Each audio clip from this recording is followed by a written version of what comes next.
Hello po, senyales ba ng sakit ang maagang pagkakaroon ng uban? Herman Buelva po uli. Sa karamihan ng kaso, ang maagang pagputi ng buhok ay hindi delikado. Ngunit kung ito ay may kasabay na ibang sintomas tulad ng biglaang pagkapagod at panghihina, maaaring indikasyon ng kakulangan sa vitamin B12 o iron deficiency anemia. Mabilis na pagbagsak ng timbang, posibleng konektado sa thyroid disorder, paninilaw ng balat o mata, maaring may kinalaman sa problema sa atay, matinding pangangati o pamamaga ng anit, senyales ng autoimmune disorder o scalp infection.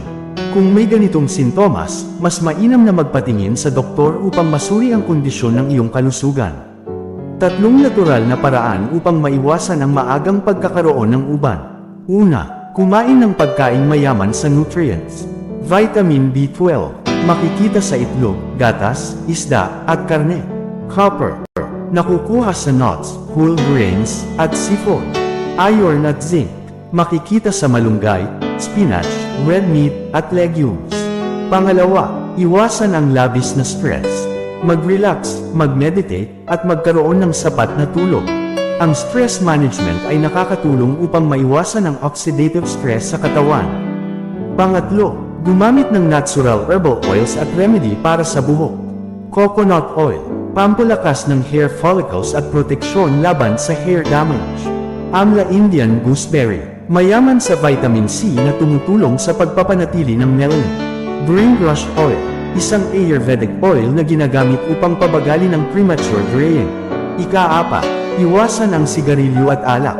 Ang toxins mula sa sigarilyo at alak ay nagpapabilis ng pagtanda ng cells, kaya dapat itong iwasan. Ika-5, gumamit ng natural shampoo at conditioner. Piliin ang sulfate-free at paraben-free na produkto upang maiwasan ang pagkasira ng buhok. Subukan ang aloe vera at gugo shampoo na natural na pampalakas ng buhok. Ika-6, mag-apply ng natural hair masks.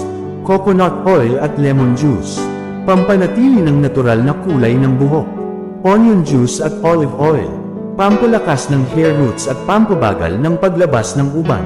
Ang tamang pagkain, tamang lifestyle, at paggamit ng natural na lunas ay makakatulong upang maiwasan ang maagang pagkakaroon ng uban.